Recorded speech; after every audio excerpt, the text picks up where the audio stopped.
नमस्कार दोस्तों, स्वागत है आपका मेरी चैनल डॉक्टर कामिनी की कहानियाँ पे।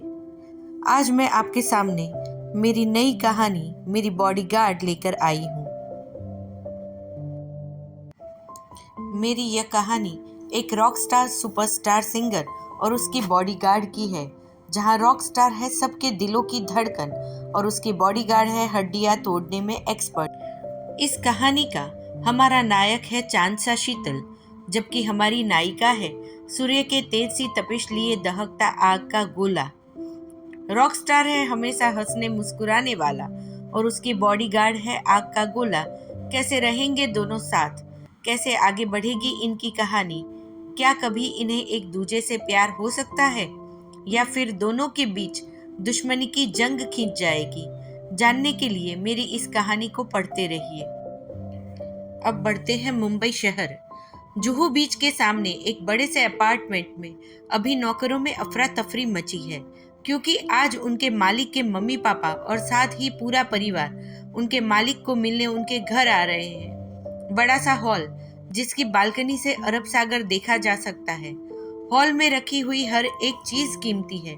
वैसे तो इस 20 मंजिला इमारत सिंघानिया विला का मालिक हमारा हीरो है, लेकिन बाकी के फ्लैट में उनका परिवार अलग अलग रहता है। सब लोग अलग रहते हुए भी एक साथ हैं और एक दूसरे से बहुत प्यार करते हैं। सिंघानिया विला के सबसे नीचे के फ्लोर पर सर्वेंट क्वार्टर बनाए हुए थे। इसके बाद 2 फ्लोर गेस्ट के लिए थे। इसके ऊपर के 2 फ्लोर ऑफिस और बैंक्वेट हॉल की तरह थे। परिवार के हर सदस्य के जन्मदिन और सालगिरह यही मनाए जाते हैं। कभी कभार पारिवारिक मेले का कार्यक्रम भी इसी हॉल में चलता रहता है। इसके ऊपर के एक फ्लोर में वीरेंद्र सिंघानिया और उनकी पत्नी आभा सिंघानिया रहते हैं। उनके 2 बेटे और 2 बहुएं भी हैं। साथ ही 2 बेटियां भी हैं। बड़े बेटे राघव सिंघानिया और उनकी पत्नी सिया सिंघानिया उसके ऊपर के फ्लोर पर रहते हैं। उसके ऊपर उनके छोटे बेटे रवि सिंघानिया और तेजल सिंघानिया रहते हैं। वीरेंद्र जी की 2 बेटियां और दामाद अपने अपने बच्चों के साथ फॉरेन में रहती हैं। दोनों दामाद भी भाई हैं, तो दोनों बहनें साथ ही रहती हैं, जिनके नाम और परिचय कहानी के साथ साथ आपको मिलेगा। रवि और उनकी पत्नी तेजल सिंघानिया की 2 बेटियां हैं, साक्षी और सुरभि, जबकि बड़े राघव और सिया का एक बेटा और बेटी है। बेटी का नाम है अंजलि। और अब मिलते हैं हमारे हीरो और सिंघाना परिवार के चिराग से, जिनका नाम है ईशान सिंघानिया। ईशान सिंघानिया बहुत बड़े सिंगर हैं और पूरे परिवार के लाडले भी। राघव जी और सिया जी की शादी के 5 साल बाद बड़ी दुआओं के बाद हमारे ईशान इस परिवार में पधारे थे, और उनके आने के बाद जल्दी ही रवि जी, तेजल जी और उनकी बुआओं की शादी हो गई, और उसके बाद 2 साल में अंजलि आ गई और 4 साल बाद साक्षी और सुरभि आ गई। इसलिए पूरा परिवार उन्हें बहुत चाहता था।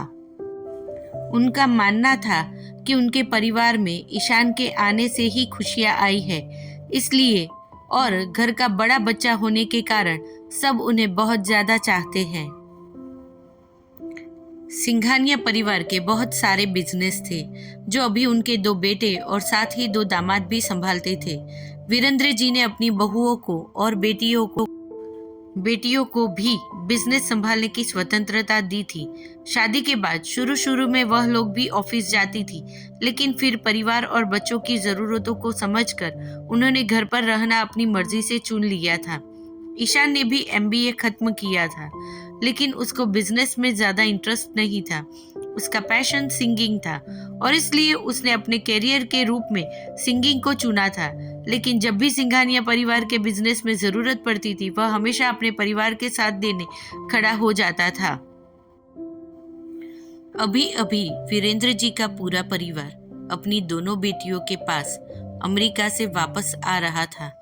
पिछले 1 महीने से सब लोग वैकेशन में दोनों बेटियों के पास थे।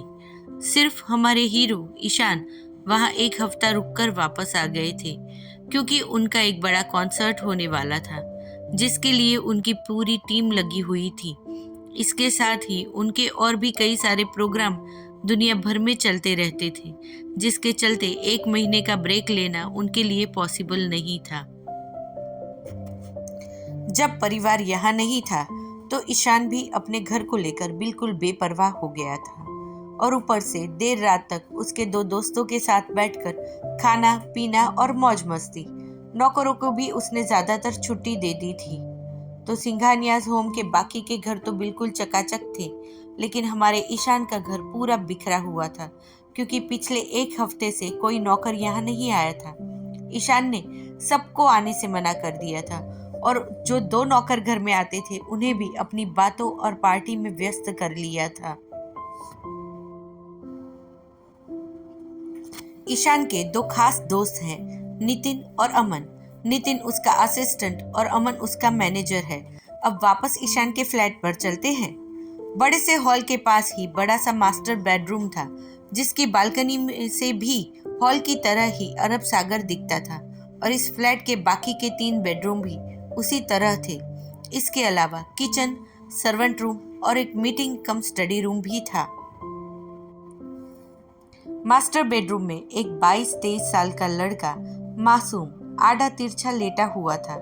उसके चेहरे पर भरपूर मासूमियत, थोड़े लंबे घुंघराले हवा से हल्का इधर उधर होते बाल, किसी ग्रीक देवता जैसे नयन नक्श, जिम में बनाई हुई मजबूत बॉडी जो स्टेज और टीवी पर देखकर लड़कियां उनके पीछे पागल हो जाती हैं। तभी उस कमरे में नितिन चिल्लाता हुआ आया, ईशान ईशान उठ जाओ, जल्दी उठो, तुम्हारे मॉम डैड वापस आ गए हैं और एयरपोर्ट पहुंचते ही होंगे, जल्दी करो जल्दी करो। ईशान ने अपनी आंखें बंद रखते हुए ही कहा, रोज एक ही झूठ चलाते हो, मैं आज नहीं आने वाला तुम्हारी बातों में। कल रात को ही मॉम से बात हुई थी मेरी, तो उन्होंने बताया था कि वह अभी कुछ दिन वहीं रुकने वाले हैं। नितिन ने कहा, अरे मेरे कुंभकर्ण उठ जा, अंकल और आंटी ने तुम्हें सरप्राइज देने के लिए नहीं बताया था, लेकिन अब अगर तू नहीं जगा और तेरे कमरे का हुलिया ठीक नहीं करवाया तो उसे देखकर उन्हें सरप्राइज या फिर शॉक भी मिल सकता है। यह सुनकर ईशान ने अपनी पलकों की झालर हटाई तो उसके चेहरे को और मासूम बनाती और हर दिल को अपनी ओर खींचती उसकी हेजल आंखों में अरबी समुद्र की लहरें दिखाई दी। ऐसा लगता था जैसे वह लहरें उसकी आंखों के चुंबक से खींचकर ज्वार लेकर किनारे की ओर आती है। तो आज आप मिल लिए हमारे नायक से, अगले भाग में हमारी कहानी की नायिका से मिलिए। अगर कहानी पसंद आई तो मुझे फॉलो और कमेंट जरूर करें। आप इस कहानी को प्रतिलिपि पर भी पढ़ सकते हैं, इसका लिंक आपको डिस्क्रिप्शन में मिल जाएगा। प्लीज़ मेरी चैनल को सब्सक्राइब करें और बेल आइकन को प्रेस करें ताकि जब नया पार्ट अपलोड हो आपको नोटिफिकेशन मिल जाए। शुक्रिया दोस्तों, बहुत जल्द मिलेंगे अगले भाग के साथ। Bye bye.